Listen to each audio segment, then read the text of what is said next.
Good morning, ladies and gentlemen. How are you doing? Good? Thank you for coming, and good morning, Christine. I'm so happy that you're here, and thank you for your inspiring presentation. Now, maybe we should invite other panelists to join us on the stage so that we can continue with the conversation. So may I invite Mr. Mike Kilburn from Airport Authority, Hong Kong. Dr. Christian Hubner of Konrad-Adenauer Stiftung.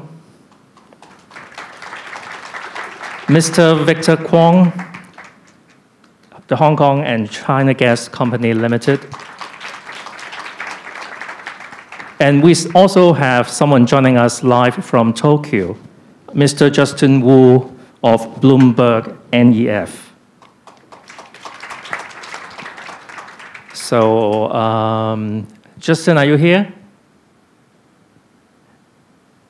Not yet? Maybe as we're waiting for Justin to come in, I explain a little bit how this panel will, will move forward. First of all, I will ask a few questions to our panelists, and then at some point, I will also invite questions from the floor, and we'll go from there, okay?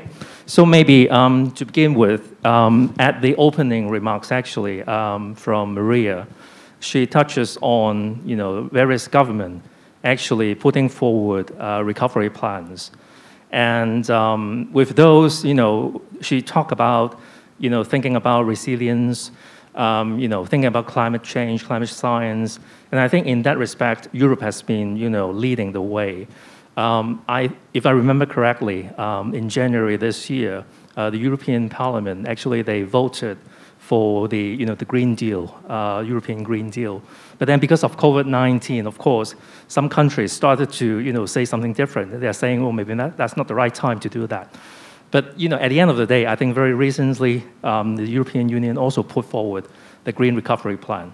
So maybe on that respect, Christian, can you, walk us through that process and maybe highlighting the controversy a little bit, but at the end of the day, the common vision of the European countries as to how we should move together forward, given we are facing this COVID-19 challenge, and of course the post-COVID-19, uncertainties as well. Christian, please. Thank you, Simon, and for being invited to this important conference. It's really an topic just in time, and thank you as well for the keynote. It was very interesting to listen to you to this. In Europe, a lot is under this table and a lot under discussion, but still some big decisions are missing, which are coming the end of July. But maybe I can give you some broad idea what's going on, how I observed and perceived the discussion. So, as you know, and you mentioned, Europe or European Union countries, for instance, in the international climate change negotiation was always pushing good and strong climate change goals and targets and was really committed to it. Also, within Europe, it was not always easy to find a good agreement on this because they have to share this burden between the member countries, but they did it and they find a good solution as far as I understand it and know this. So the latest development indeed is under the new EU Commission is a European Green Deal, which is really, I think, a kind of paradigm shift because it is a long-term strategy or long-term growth strategy, which is intending to or considering to decouple resource consumption from economic growth. As well, one target is to become in 2050 climate neutral in terms of zero net emission. And this is not just affecting, for instance, the energy sector. It's really a broad sector approach. Every sector, industry, agriculture, financial, energy, everybody has to contribute or will be affected or in some or the other way benefit from what has been decided there.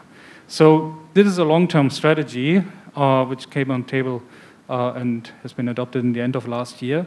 Then COVID-19 came and was really disrupting the economy around the world as well, the European, of course. And then there came up the idea, okay, we need a short-term strategy for a recovery plan. And I was quite happy that the green recovery package, which is now on the table under discussion, is full in line with this initial green idea. And as you mentioned, there has been, of course, some kind of, maybe let's call it old reflex.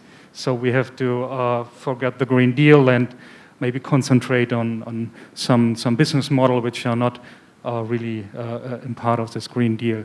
So, but my feeling, and I'm happy that is, I think, almost from the table, and now they are concentrating how to go ahead with this Green Deal. This Green Recovery Package is an additional amount of budget to more short-term period, which will reinforce certain target area of the Green Deal, but will be some give some further stimulus to make reform and using this break of the economy and redirect the recovery not to the old business model, but more sustainable business model. I think that is what is intended with this Green Recovery Package. So this is maybe very broad what is going on now. There are still some decision missing and staying out. How it is affecting the European business sector? I think there are several areas which has been as well mentioned in the context from here. The power sector will, of course, be affected. There will be possibilities to modernize energy infrastructure at all, have more stimulus for renewable energy infrastructure. The transport sector will, of course, benefit in certain way in terms of pushing or stimulating electromobility, incentivizing development of battery and storage capacity, and of course fostering more a bit in the terms of hydrogen as part of the transport sector. So another big interesting part, I think, in this whole agenda is that there are funds and incentives within these packages which might be used from some countries in terms of training of certain parts of the labor market to becoming part of a more sustainable development, which has been worked, for instance, before more in the fossil fuel sector, and I would like to jump into the renewable sector. So, because one of the big thing, of course, of discussion in Europe was as well, okay, what we should concentrate, where should we focus? Should we go ahead to Green Deal, or should we, in a short-term, save labor market and reduce unemployment, which everybody was facing now and around the world? And there's a clear meaning that we would like to face on green. Another very important point, I think, which is quite promising for Europe, is the issue of circular economy, which might be a very, very good approach for the industry to modernize and come a bit along. That is products and materials in the waste sector, in the food sector, in the plastic sector. I would include in this as well some kind of the steel market where hydrogen could have a very innovative future.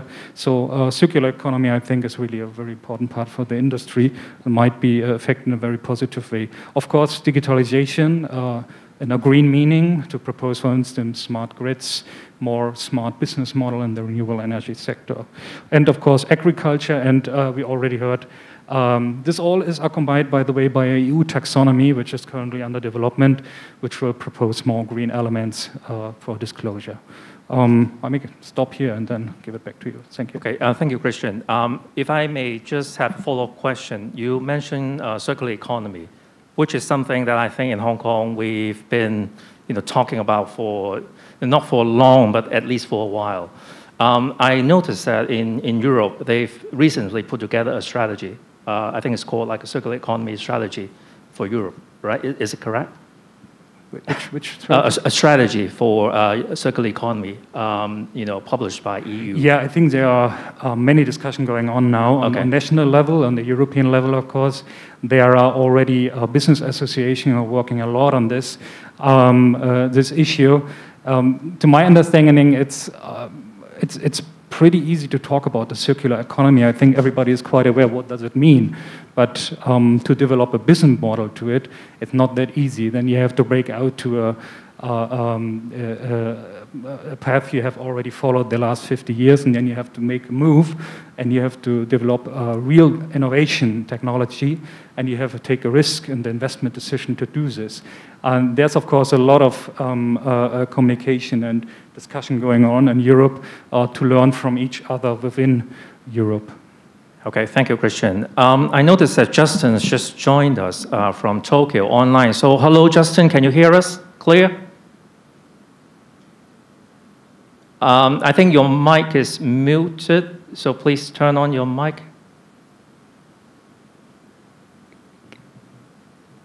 We can't still hear you. Can you switch on your mic?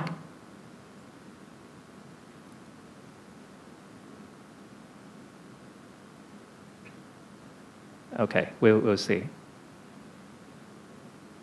Can you speak again so that we can hear you? Okay, maybe we just hang on from there. We will try to fix that, and then maybe I'll just move on to another speaker while my staff is trying to work out the technical issues. Now, let's move back to Hong Kong. We have Victor, we have Mike. And they are, working in, leading companies and organizations. Now, Victor, you with Town Gas, and obviously, as Christine mentioned in her presentation, utility companies are really important in terms of your vision, your strategy moving forward. But I would imagine in the past few months, you've been, and your company as well, you've been facing, a lot of challenges. And just can you walk us through what's been in your mind and in internal discussion, what are the real challenges? So maybe you have identified new opportunities as well. Now, given you have operation here in Hong Kong and also in mainland China, so I would imagine, the challenges is, it's kind of doubled or multiplied. So please share with us, what's been through. Yes, thank you very much for the invitation from BEC. So, well, for the pandemic, actually changed our lifestyle. Yes, so we stopped, for our company, we stopped flying back to mainland China. And also, we need to work at home, teleconference, etc. So according to the IEA statistic, so the CO2 emission about the world is dropped by 20 or 30%. So back to Town Gas, our core business is city gas provider. We have about 1.9 million customers in Hong Kong, while we have 32 million customers in mainland China. So in Hong Kong, Town Gas is mainly for, cooking, heating, etc. So the demand is very stable. And also for the gas price. So for the gas, most of is about 60% is the feedstock is from natural gas. And actually in 2003, we have a long-term contract with Australia that, 25 years contract for the price of LNG is just $25 US, but you convert to oil price, etc. So that's why for the drop of oil price, it don't have any significant impact to city gas operation. But in Hong Kong, China Gas, we do have another business unit is new energy. So actually in Suzhou area, we have built a what we call the advanced biofuel processing plants. We convert the waste from, say, palm oil residue or used cooking oil, etc., to convert to what we call the advanced or second generation biodiesel, etc. So for this kind of what we call HVO, is also known as HVO, that we are able to reduce the carbon emission by up to 90%. That's certified. And when you compare to the traditional diesel, etc. And also more importantly, the NOx emission from this, when you're using the HVO, actually you can reduce by 10 or 20%, etc. So for this kind of low carbon biodiesel, etc., is very welcomed by in EU, in Europe, etc. Because in Europe they have what we call the Renewable Energy Directive that requires say for the transportation fuel, you need to add to up to 40% in the transportation fuel, etc. So that's why there's a very huge demand on this biodiesel, etc. So that is the reason, the importance of a government policy. If you have such a policy, etc., then this kind of renewable energy price is also very stable. Another part is actually for Hong Kong China Gas, we do have 2 other major projects in northern part of mainland China. We try to convert the agricultural waste, that's huge amount in mainland China, to convert to bioethanol, etc. So that is the project that we are going on, and we expect that it will be complete by the end of this year. Christina has also mentioned about some food waste, etc. Actually, some of our friends here have visited our food waste processing plant in Suzhou area, that we collect all the food waste and convert to biogas, etc. And for this low carbon gas, well, we can send it to one of our factory to help them, factory to help them to be carbon neutral, etc. And at the same time, this factory will give us about, not a very secure amount, is about $100,000 per year, more than $100,000 per year for this low carbon fuel, etc. So for town gas, we understand pandemic is short duration, etc. So for a responsible company, we look beyond that. That's why at this moment we are carrying out a TCFD project with the help of BEC, and Simon knows the detail about that. But in this exercise, I think it's very good exercise. Well, we have our top management from different business unit or stream, etc., come together to discuss, to identify the risk and opportunity of climate change, impact, etc., or carbon net zero, etc., the impact to our operation. So I joined one of the team, and our HR people told me, wow, if we want to achieve the carbon zero, etc., we need different talent, different people with different technology, etc. So I think it's a very good exercise. So if you want more detail, well, you can ask Simon, etc. So thank you very much. Okay, thank you, Victor. Mike, if I may turn to you. Now, basically the same sorts of questions, but I know at the airport, you are working also with your business partners. If I remember correctly, it's more than 50, right? 40 something or 50. So I mean, that's an added challenge, actually, from your point of view, to not just try to decarbonize airport operation, but also, with your business partner, which I remember correctly, they contributed actually more than 50% of carbon, right? So with the pandemic, with all the, the context that we've just talked about, how does that impact your decarbonization strategy and plan and moving forward? Thank you, Simon. I want to talk about one initiative and then pull out the lesson from it. The airport sector as a whole, the aviation sector, is struggling enormously as a result of COVID, as our flights have dropped by over 99% since March this year.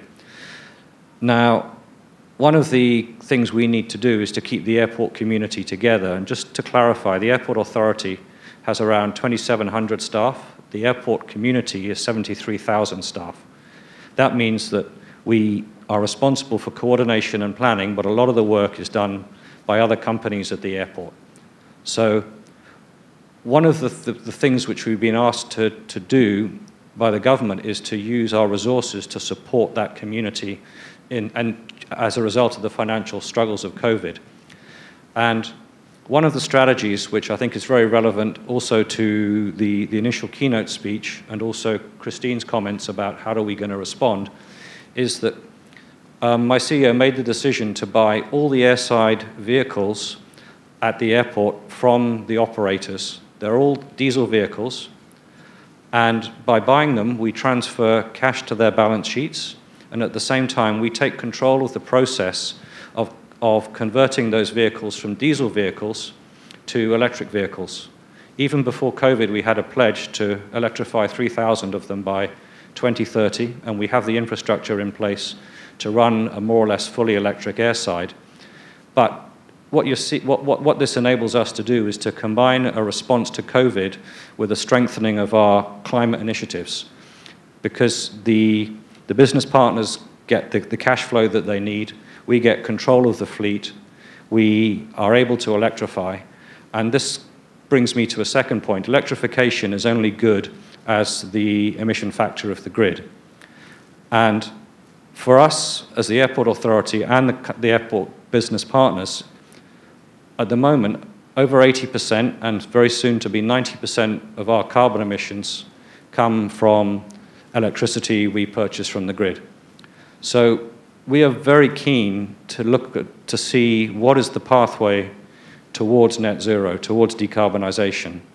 So cooked into the scheme of control this year, we had a reduction of 20% in the emission factor, giving absolute carbon reductions of 20% for every kilowatt hour of electricity we buy. And this is wonderful.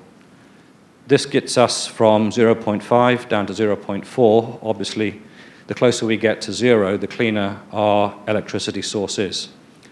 Now, you add the further complication is that the airport is expanding. It's one thing to reduce emissions if you have a fixed set of buildings, but if you're adding a new concourse, we have a new development, New World is building a massive new site at the airport. The only way you can decarbonize while you're expanding your capacity is if your energy sources are decarbonized. And this is why we're very interested to look at options to go to how can Hong Kong decarbonize its grid. What can be done within Hong Kong? The waste-to-energy option, which Christine raised, is one. But I think I've said this previously several times, but the central government has prioritized the supply of green, zero-carbon electricity to the Bay Area. Now, we are part of the Bay Area, and CLP, China Southern Grid, already have a business relationship. The engineering for how to supply electricity to Hong Kong is well understood. What we need is the policy to put into place the opportunities either to get access to renewables or perhaps creative solutions around power purchase agreements and virtual power purchase agreements, which are becoming more common in other parts of the world. But all of these solutions will not just help the airport. This is not just about our company, but companies in Hong Kong as a whole. Why are there only 8 companies set a science-based target? Because most companies are very similar to us. A huge proportion of their emissions are grid-based, and until the grid is decarbonized, it's very difficult to go further. Thank you. Okay, thank you, Mike. Let's give it a try again with Justin. Justin, you can hear me, I'm sure. Can you say a few words so that we know, we can hear you as well? Yes, can you hear me? Excellent. Okay, now I have prepared a question for you. Now, since you're in Tokyo, but you are also doing a lot of research on effective green initiatives and stimulus, can you say something about Asia? Because when we start this panel, we focus on Europe and we asked Christian to share the Green Deal and the details. But in Asia, as far as you know, based on your research and experience, can you tell us the trends here, especially after COVID-19, and how would that impact decarbonization and energy transition here in Asia, and especially maybe in Hong Kong or in China? Yes, thank you very much, and thanks for the patience of allowing me to do this video conference. I think normally this would have been an easy distance trip to Hong Kong from Tokyo, but unfortunately, I think in these times we have to do it by video. So I really appreciate the opportunity to join you this morning. I think there's probably a few things I want to say. So first, as part of our group within Bloomberg, which looks at essentially decarbonization and also energy transition, and we work with a number of the companies around the world to think about their strategy and approach to this topic, including I think some of you here in the room today. The first thing I want to say is actually, before COVID, before this pandemic, at the end of 2019, we've seen really a lot of momentum towards companies in Asia specifically becoming more aware of the need to have some sort of sustainability strategy or goal or approach. So two common measures of this, for instance, I think were mentioned earlier. One was the RE100 group, which is a group of companies that pledges to source 100% of their power from renewable sources by the year. So we saw a surge of RE100 membership amongst companies in Asia in 2019. Actually, I think over 60 or so companies joined the RE100 last year, which was a record. And actually, the vast majority of them were in Japan, for that matter. Another measure was also the science-based targets. So these are companies that essentially map out a plan to essentially, have a business plan to exist in a sort of a 2-degree or Paris-friendly world, and have a sustainability strategy towards that. We also saw membership or interest in the science-based targets within Asian companies increase as well. And also, again, actually led by Japanese corporations, interestingly. I think with regards to COVID and the pandemic, it's interesting or useful perhaps to think of it maybe in 3 years segments, sort of break it down a little bit. First is really the health impact and an immediate question with the lockdown and the resiliency. So essentially how do companies react to the lockdown, to the measures that were imposed by the governments around the world to curb the health crisis. The second one is really the response and the stimulus in some ways. So, as you know, governments around the world, as also mentioned earlier by another speaker from the EU, governments are putting in stimulus measures as a way to respond to the economic sort of impact of the pandemic. And what does that mean for companies, and actually how do companies also respond to this? So the response to the pandemic. And then the third, which we don't know, and it's still going to play out in the coming years, is really the economic impact. Obviously with the looming recession in different countries, how that impacts sort of longer-term goals. I think what we've observed so far is that interesting enough, the impact has been relatively minimum on companies in Asia. So while many have paused in some cases, to review their resiliency and other things as the health crisis came through. Some have delayed sort of announcing new goals and targets as the lockdowns came through.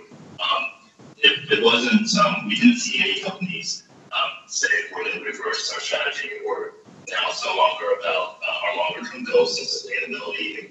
We're taking a new course.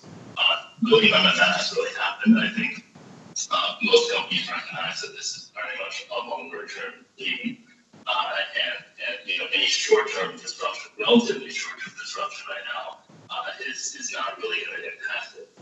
But of course, I think the rest of it is still playing out sort of second and third part. So the government response, and also the longer-term economic impact. How's that going to affect how companies, or whether they're going to be able to reach their sustainability goals? I think still remains very much an open question. It's probably the one that we want to examine very closely. Okay, thank you, Justin. Christine, you in your speech, I think you touched upon ambition a little bit, and doing the smart things, right? And for business, I mean. Can you elaborate a little bit? What's in your mind is the smart things to do right now, thinking long-term from business point of view, and also maybe from the government's point of view? Now, because for this panel, actually, we want to focus on decarbonization. And obviously, we are waiting for the government to tell us what their plans and strategies are, and also, of course, importantly, the target. So what's your take, on that? I think the first thing about ambition is we can help each other to see how ambitious we could be. Because if you were just thinking by yourself, we might be a little bit too constrained. So if, for example, you need the government to go faster, so the government doesn't really understand a lot of your businesses. There might be pockets of understanding. So maybe I can take town gases example, but it could just as well apply to other industry. So Town Gas is a company that already has substantial business in Hong Kong and in mainland China. They also have the technology of certain types of low carbon businesses that Town Gas would be interested to roll out, right, on a big scale. So what is it that is needed for them to be able to do that? So you say, I have the technology, I have a number of my staff, we can manage maybe if somebody was willing to pay for this, and yes, there are people who are willing to pay for it, they may not have the money. Is it to raise a green bond so that maybe they can do two somewhere? No, this is not sufficiently ambitious. Because what you might know is this kind of technology, actually we need to do 50 or 100 of those. So, but the technology is quite well developed. So if we were to imagine, what is the policy you might need? What is the on-the-ground technical engineering support that you might need to kind of really bring all this together? So again, if we were to do this with buildings or with stuff that actually we do know how to do, right? This is not about developing new technology that we don't know how to do that. We can leave that aside because there's legitimate reason for looking at stuff that is not yet ready for massive commercialization. So in order to, I think, crack that nut, you need a government who doesn't need to commit it to itself right now, but you need to have a government that is open to explore possible policies sitting there. Now, what we need right now is not the Hong Kong government.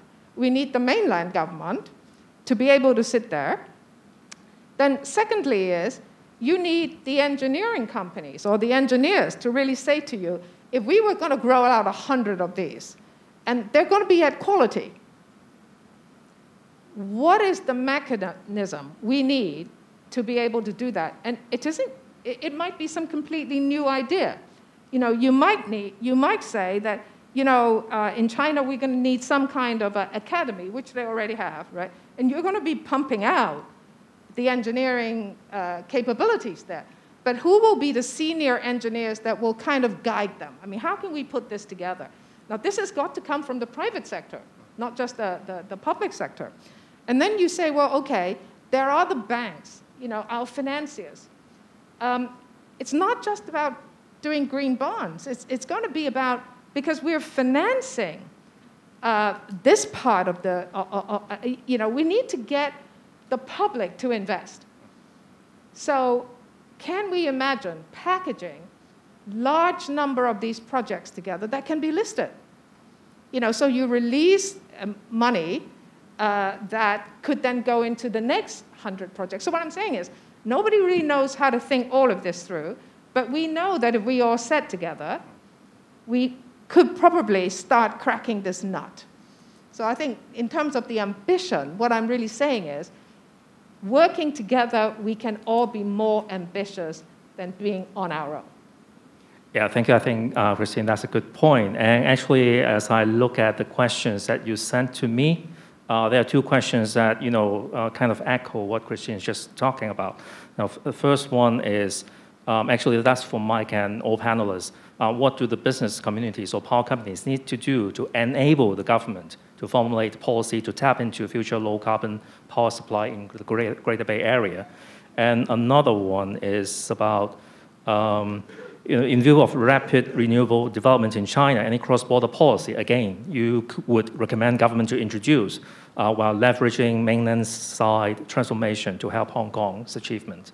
So maybe I open the questions up to any panelists, because one of those are directed to Mike. Maybe you can start, Mike, and then maybe others, including Justin, if you have any insight from the part of your world and based on your experience to share in terms of nudging government to do a bit more in terms of policy, you can also share your thoughts. But maybe, Mike, you go first. Thank you. Sure. Thank you, Simon. I think the first thing to do is to ask, simply speaking, and the more people who ask the same question more often, more consistently, the more likely you are to be heard. And I think this is the great value that BEC brings to the table, is that I can say as airport authority, we'd like to encourage greater decarbonisation through the scheme of control. But if I'm one company, even if I am a significant customer to a power company, I have much less power either than if I go as the whole airport community or the whole BEC membership. And BEC is not the only business association. I think BEC has already been delivering talks about its low-carbon charter at the General Chamber and other places so that the message is multiplied to the wider business community. Because, I mean, it comes back to my point. Government often is reluctant to regulate or invest until there's a strong message from the community that the regulation will be supported. And I think in this case, there's a clear interest from the power providers, from the business community, and the government itself that we are aiming to be a low-carbon city. And a clear message of what do we want and how we're willing to help that happen, I think is something that the business community needs to articulate at every opportunity. So this conference in itself is the beginning of that process, or it's part of that process, which is already starting to happen. And I think the opportunity is the public consultation on Hong Kong's decarbonisation pathway. We must be ready with specific answers to the questions, what do we want to see in terms of a target, and how are we, the business community, willing to support that? Because I think then the simple, consistent messaging is your best opportunity, particularly when it's backed up with a willingness of action to support that. Thank you, Mike. Victor, do you want to add any insights as well? No? Okay. No? Christine, you want to follow up on that? I think on the scheme of control, and I'd include town gas, even though town gas is not part of the scheme of control. I do want to say that we have in Hong Kong 3 excellent companies. I think in the past, we had constrained ourselves in thinking about maybe too much about just our company, or we're responding to Hong Kong's concern about a high level of reliability. And let's face it, the public, I think at this moment in time, has reservations about connecting with the Greater Bay Area. Now, be that as it may, I think it's important for the business leaders and the professionals to really think about planning, going longer term. What is in Hong Kong's interest? So I think the first point is, if we're thinking energy, then it makes sense for our energy companies in Hong Kong to be connected with the Greater Bay Area. We need to stand up for our companies. Now, in the past, we said, well, we don't want them to make so much money, right? But actually, I hope today we're kind of past that. We have 3 excellent companies. They are investing in China and elsewhere. And we want our companies, right? These are our companies. We want our companies to be able to continue to have business opportunities that is even greater, because this is good for business, this is good for our employment opportunities, and so on and so forth. So I think it's important for us to think about that. Now, once we look at what government is already doing, which is doing joint research about the interconnection with the Greater Bay Area, what is going to be the governance and the business model? I mean, I think the companies and maybe Hong Kong people will be more open if we kind of knew the future structure could be more exciting. Now, Hong Kong people are not looking at some of the things that are already being done in China. They already have a power market. The power market is not just in Guangdong, but is actually in elsewhere as well. These kinds of ideas, which I understand not everybody understands because they're quite complicated, they are things that will help us to be more efficient and decarbonize and so on. So how can we, as professionals, help to also inform Hong Kong about how, what kind of perspective are we going to use to do this? So we know young people in Hong Kong, they're keen on the environment, they're keen about decarbonization, but they're not looking at these things from a macro perspective. So I think there is much that we can do in Hong Kong to at least put out the information that is important. But the last thing I do want to say is, in a world where we don't know whether the East and the West are going to decouple, or at least for a number of years, we're going to be facing tremendous risk because of the political risk embedded. We have to ask ourselves, the things that we do and plan right here in this part of the world, that means mainland China and Asia, is going to be the secret to our continuing success. So from this perspective, I think we need to have a different, much more exciting conversation that we're not yet having. Okay, thank you, Christine. Now, questions are flowing in, but in the interest of time, I don't think I can accommodate all the questions. So I will pick a couple of those and try to put it to our panelists. Now, there's one about the plummeting fuel price. I think that should go to Justin. Now, with plummeting fuel price, any adverse impact on new energy business appetite from electricity generation to end users like EV? So, Christian, from your observation, do you have any? Justin, do you have anything to share with us based on your observation?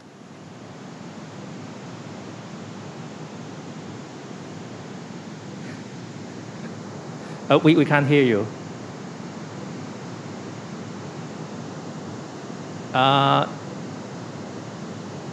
Okay, can you try again? Are you able to hear me now? Yeah, sure, now, thanks. Yeah, sorry, I couldn't hear you very well, actually. I apologize for the difficulty. But was the question around whether the low fuel prices would have an impact? Yes, and what's the impact on business appetite to decarbonize? And sure. on new energy in particular? Sure. Okay. I think there's maybe one or two ways to frame this question, right? So obviously, because of the lockdowns resulting from the pandemic, we've had zero or actually negative oil prices, where one of the oil benchmarks went to zero. And this was really a significant development.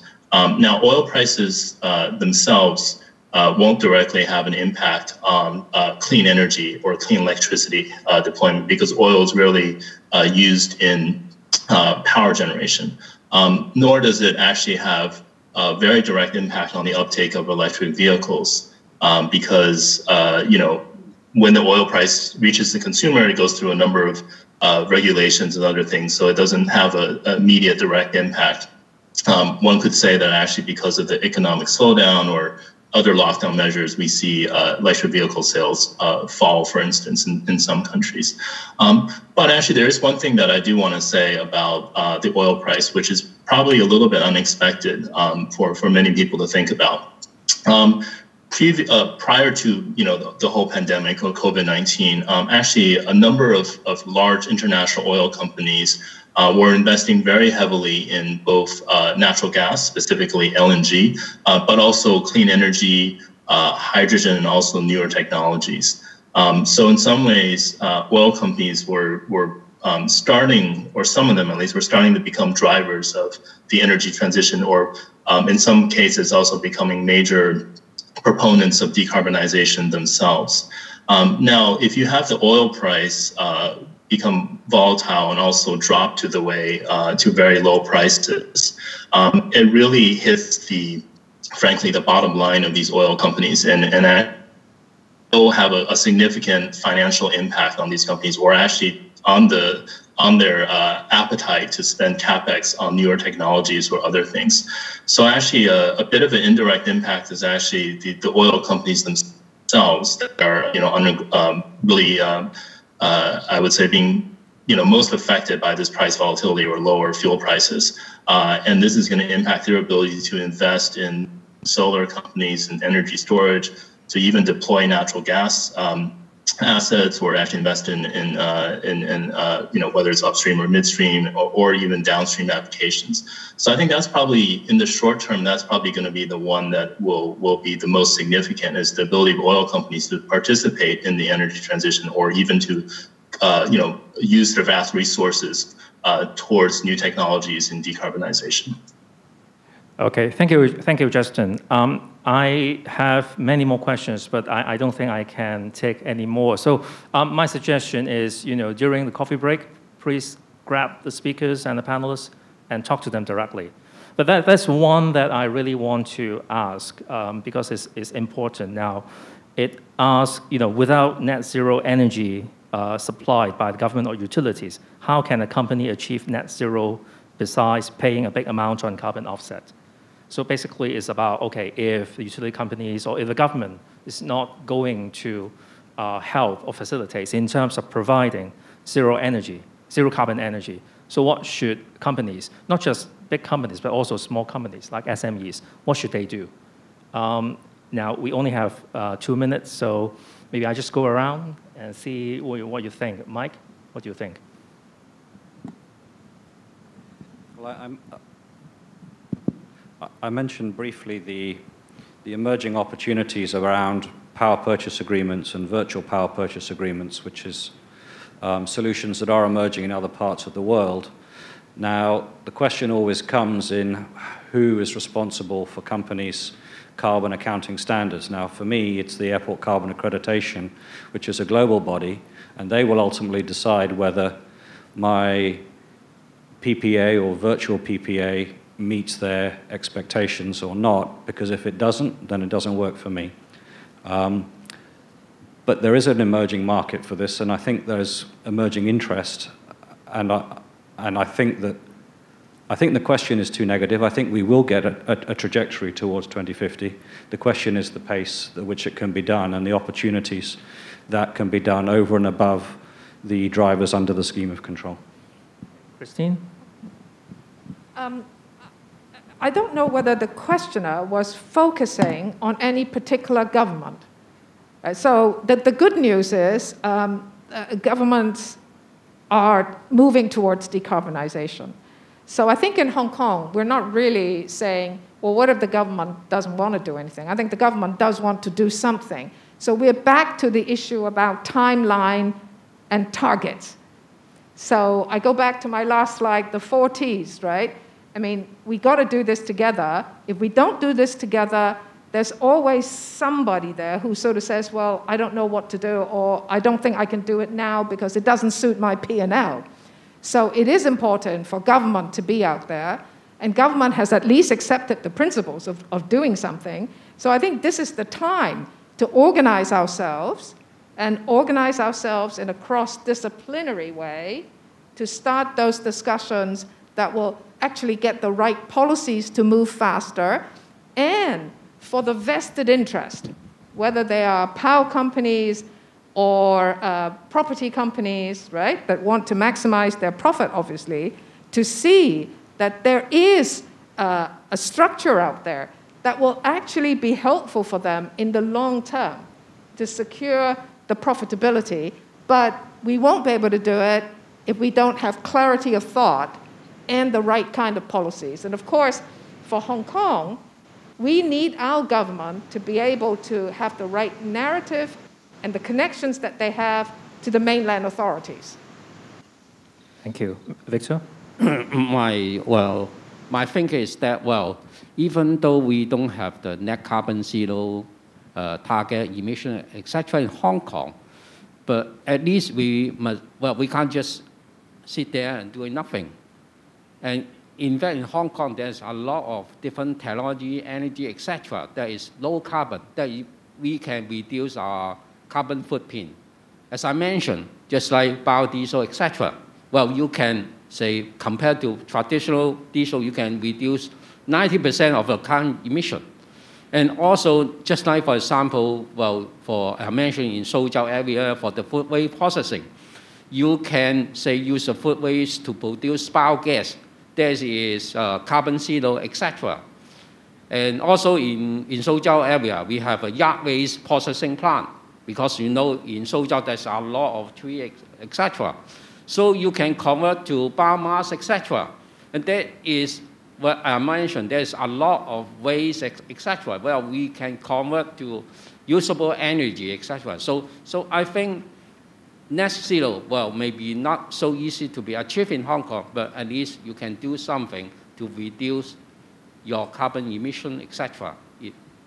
So thanks. Yeah, maybe a bit more from the global perspective. I think mostly important there is, of course, some kind of carbon pricing mechanism having and implementing. And before the crisis, there was, from my observation globally, a very promising development going on. A lot of countries really has pilot programs in mind. Whether it's a tax or emission trading, doesn't matter now, but some kind of carbon pricing mechanism was on the road. The big question now is whether they will survive this crisis or not. So and that is maybe something very important, how we can further go on with climate targets. Justin, do you want to say anything? Just the final maybe comment. I mean, I agree with the comments made by Christine and also by Victor. I think, obviously companies choose this approach because the technology enables them to build sustainable businesses and achieve their goals. And also they have similar incentive or pressure from investors, shareholders, consumers, and peers. And I think, for companies in Hong Kong, obviously they are international companies with business everywhere in the world. So whether they sort of try to meet some of these sustainability goals in Hong Kong itself or in its operations in other parts of the world, I think these are things that definitely companies in Hong Kong should pursue as well and should look at as well.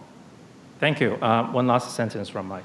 Yeah, just a very practical comment that BEC is starting to invest significant time in not just proposing the low carbon charter, but the pathways that help companies to actually set carbon targets and figure out how to do the reductions. And I think that this is a critical thing, that it's not just the big companies who have been thinking about this for years who build momentum. It's also where that knowledge can be shared to members who are perhaps SMEs, perhaps asking these questions for the first time. And if BEC is able to support the opening steps of their journey to setting a carbon target and figuring out the questions of how much of my electricity or how much of my carbon comes from electricity or other sources, we start to build, as Christine said, the conversation and the momentum that gives much more credibility to the request to decarbonize in various formats. So again, I just honor BEC for taking that process very seriously to help member companies to follow a decarbonization pathway. Thank you, Mike. With that, I announce the close of this panel. Please join me to give our panelists in the room a big hand, and also to Justin joining us from Tokyo. Thank you. So maybe I will pass the mic to Max. Thank you, Max. Thank you, Simon, and thank you to our speakers.